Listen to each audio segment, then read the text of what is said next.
la plateforme du réveil des nations. Toutes les nations viendront et se prosterneront devant toi. Nous vous saluons.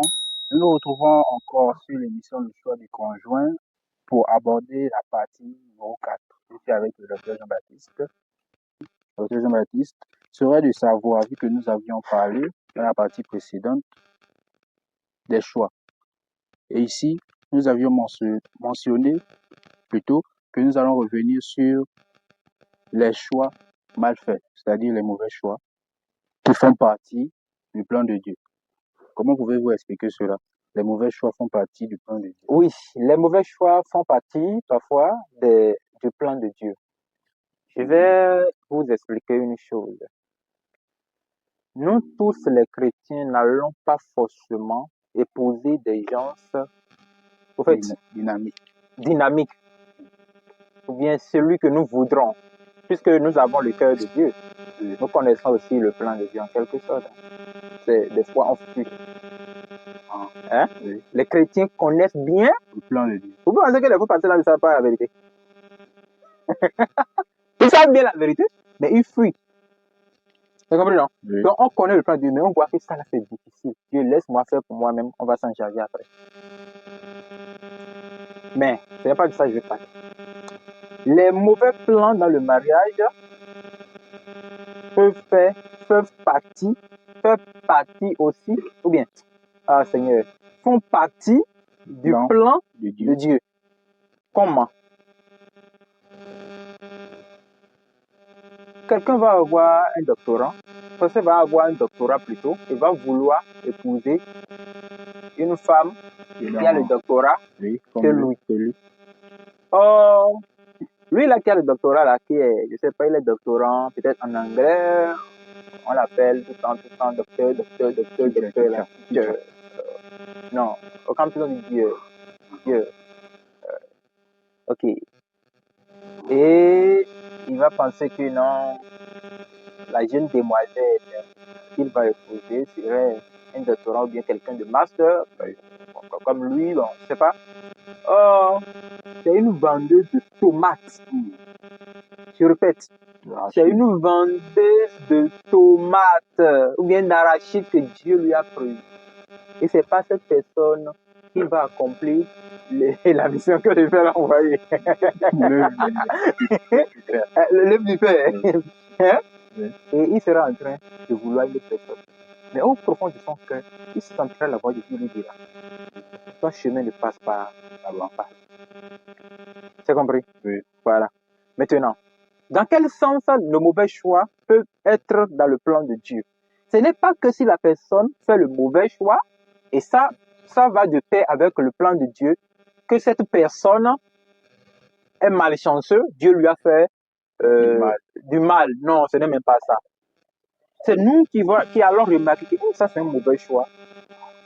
Mais il faut bien avoir les yeux profonds pour connaître que ce choix, c'est vraiment le choix idéal.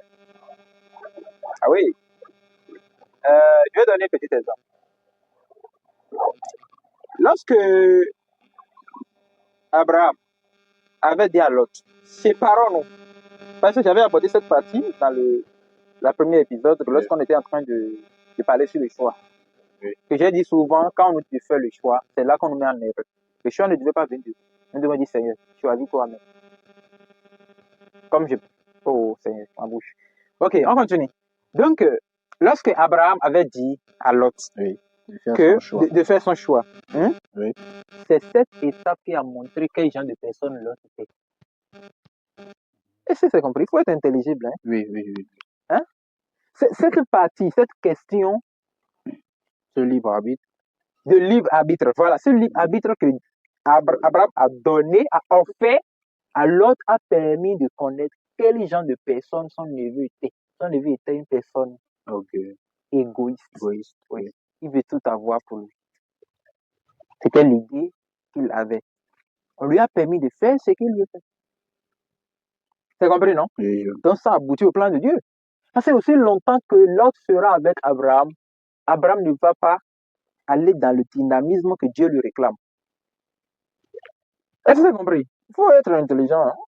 Nous sommes dans la Bible. Oui. C'est en ce moment-là que l'autre s'est séparé. Alors Dieu va dire à Abraham, je ferai de toi une grande nation. Pas comme ceci, pas comme ceci. Mais Abraham va dire, je n'ai pas d'enfant. L'année prochaine, pareil, sa femme aura un enfant. T'as compris, non? Oui. Parce que, qu'est-ce qui prouve que ce neveu d'Abraham ne peut pas être héritier d'Abraham après? Parce qu'Abraham serait désespéré. Oui. Oui. T'as compris? Donc, en quelque sorte, le mauvais choix de Lot, en choisissant Sodome et Gomorrhe, a permis à Abraham de vite aller dans le plan De Dieu. de Dieu. Encore. Lorsque, la preuve que c'est vraiment vrai, c'est que lorsque les anges sont partis sauver Lot de là-bas, on avait vu que tel mari, telle femme. Quand on voulait les séparer des problèmes, c'est-à-dire que la femme là aime tellement Sodome qu'elle ne voulait pas laisser Sodome, il dit Sodome, non, je vais te regarder une dernière fois. Ok. C'est compris? Et l'autre aussi, comment il a pu terminer son aventure? Si ce n'est pas dans la même, comment dire, dans les mêmes habitudes de Sodome et de Gomorrhe. C'est compris? Oui. Alors, Abraham n'aura plus de perte du temps. Il faut rester devant Dieu et dire, si tu vois jusqu'à 12 justes, est-ce que tu vas sauver? Si tu vois jusqu'à 13 justes, est-ce que tu vas sauver?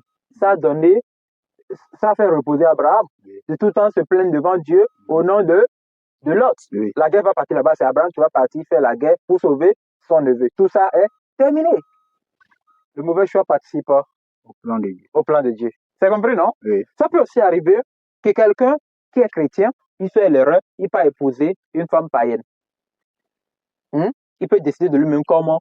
C'est une erreur, il est tombé dedans, il est en train de jouer. Souvent, les gens qui travaillent sur les chantiers, là, qui font des conneries, là. Voilà, comme c'est un frère un peu connard, chaque fois, il touche les filles, boum, ça a donné la grossesse. Il n'avait pas le choix, il devait assumer sa responsabilité. En tant que chrétien, quand tu fais de erreur, assume ton erreur, continue le chemin. Donc, il va devoir épouser cette personne. Après, il va regretter, si je n'avais pas fait ça, la femme, malheureusement, fatigue aussi. Le temps après, c'est ce même frère, sa femme va se réveiller, la mentalité va changer. Et cette femme va commencer par servir peut-être Dieu plus que le frère. Et c'est le frère qui va le regarder, la femme va prendre le relais. Et c'est cette femme qui va entrer au ciel et le frère rentre en enfer.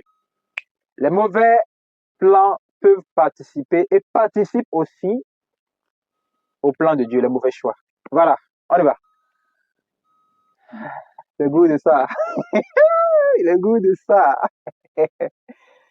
Donc, ça veut dire que, par exemple, si un chrétien, comme vous avez pris l'exemple tout à l'heure, il a fait un mauvais choix en épousant, par exemple, une païenne, son influence ou le fait de s'être marié avec cette personne peut ouvrir le ciel à cette personne. Oui, j'ai déjà vu plusieurs exemples. Donc, nous pouvons dire que c'est aussi de ce point-là que le mauvais choix fait partie du plan. Oui, c'est de ce point de vue-là que nous pouvons dire que les mauvais choix participent au plan de Dieu.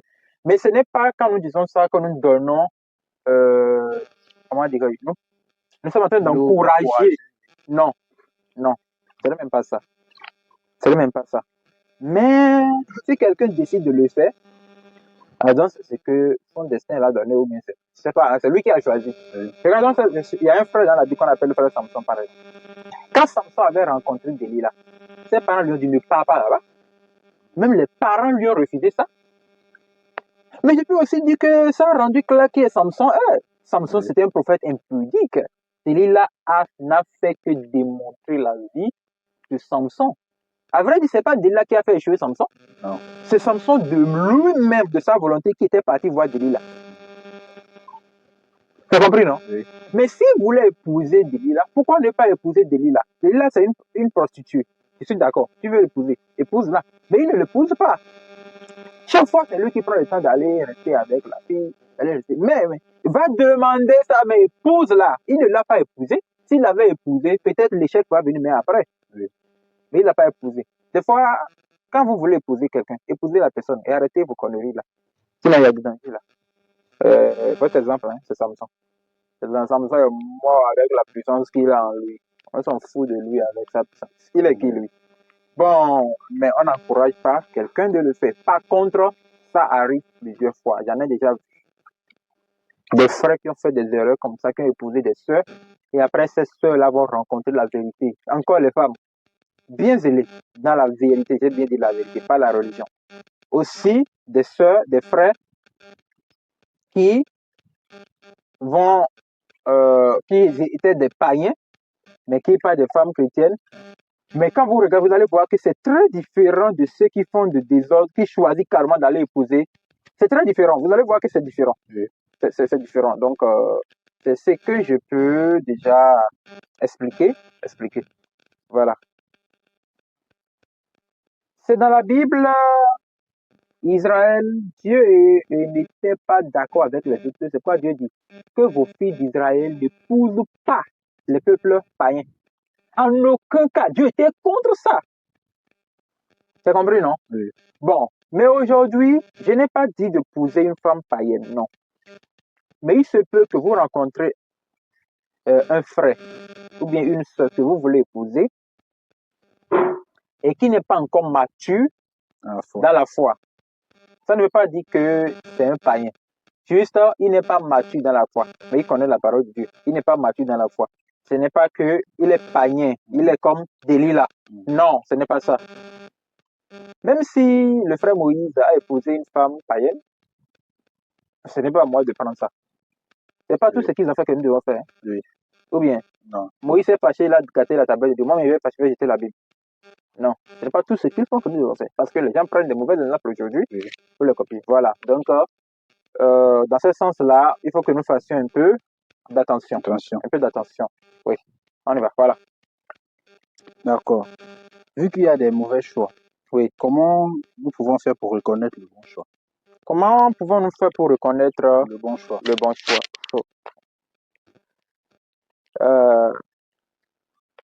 Vu que tous les chemins se ressemblent au carrefour. Les chemins se ressemblent au carrefour. Comment faire pour reconnaître le bon chemin, le bon choix?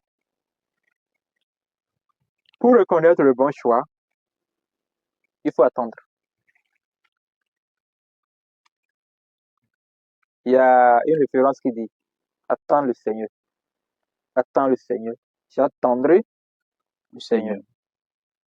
Jusqu'à ce que mon cas soit réglé. Je l'attendrai. » Il y a un prophète qui dit « Les bontés de l'Éternel ne sont pas... comment dirais-je? Elles se renouvellent chaque matin. J'attendrai jusqu'à ce qu'un matin mon cas soit réglé. » Les mauvais choix vous empressent. Les mauvais choix vous empressent. Oui. Fais ça, fais ça. Hein? Fais ça, ne laisse pas. Fais ça, ne laisse pas. Fais ça, ne laisse pas. Déjà, quand vous sentez ça, il faut savoir que ça, c'est le mauvais chemin. Je n'ai pas... donc, ça veut dire, j'élimine ça là. Ça reste quoi? De toute façon, il voit ceci là. C'est contre la parole de Dieu. J'élimine ça, ça reste 2. Le choix devient difficile lorsque vous avez 2 choses devant. C'est là que le choix devient difficile. Le choix devient vraiment compliqué quand vous avez 2 choses. Surtout quand vous désirez les 2 à la fois. Et vous n'arrivez pas à faire le choix entre les deux, c'est là qu'on fait des erreurs. Donc, pour reconnaître le bon choix, il faut attendre ce choix qui ne vous empresse pas.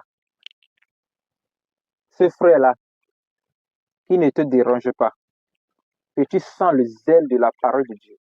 Cette sœur, que tu sens qu'elle n'est pas comme quelqu'un qui veut profiter de toi.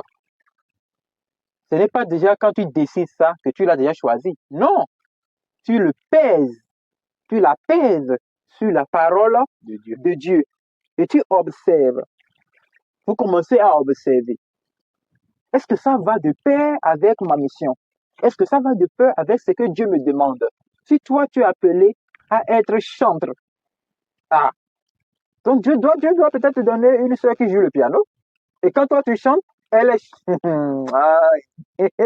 Bon, c'est un exemple que j'ai donné, hein, mais ça peut aussi arriver, Je vous suis en train de vous dire que quand Dieu te donne ceci, c'est bien si toi-même tu es ceci, celui que Dieu va te donner doit être ceci, doit couvrir la partie incomplète. Et si toi tu es ceci, Dieu doit te donner quelqu'un qui est ceci. Voilà ce que nous disons. Le bon choix, c'est cette chose que vous voyez que ça vous complète. Mais ça ne se fait pas du jour au lendemain. faut prendre le temps de Observer. l'observer. Je vais vous donner un petit exemple. Quand je dis attendre, il y a un frère dans la Bible qu'on appelle frère Isaac. Le frère Isaac, quand il devait faire le choix de conjoint, c'est son papa qui a décidé. Oui. Ça arrive que les parents vous demandent, mais qu'est-ce qui se passe? On n'entend rien. Tu n'as pas vu telle personne. Nous avons vu que Dieu vous a unis. C'est pas parce que ce sont les parents qui disent ça que tu dois aller te jeter. Il faut prendre le temps d'observer. Des fois, il faut écouter les parents, surtout les leaders, parce que ils comprennent mieux certaines choses. Abraham a appelé son serviteur. Va dans tel lieu et trouve la femme à mon fils. Il y a les bonnes femmes là-bas. Attention, pas les belles, mais les bonnes. Bonne, oui. J'aime bien l'habitude du frère là, j'ai oublié son nom, le serviteur d'Abraham. C'est pourquoi la Bible dit la bonne femme bâtit sa maison. Voilà. C'est pas une belle femme, Bonne femme. une femme vertueuse, construit, bâtit sa maison. Donc, lorsque le frère est parti, il attend. Il dit, j'attendrai ici. Seigneur, mets sur mon chemin une femme que l'enfant, le fils de mon Seigneur épousera. Une femme qui, quand il viendra, fera comme ceci, fera comme ceci, fera comme ceci. C'est-à-dire qu'il réclamait certaines choses qu'il doit observer chez cette femme. J'aime bien ça. Et il a observé ça. Hein. Quand la femme était venue, la ville, il dit, oh, le voilà, montre-moi chez toi. J'irai chez toi, aller connaître tes parents. C'est ça le bon choix. Il a attendu. Il serait difficile d'attendre et de voir une femme qui va remplir ses formalités. Disons ses qualités, mais il a vu. On y va.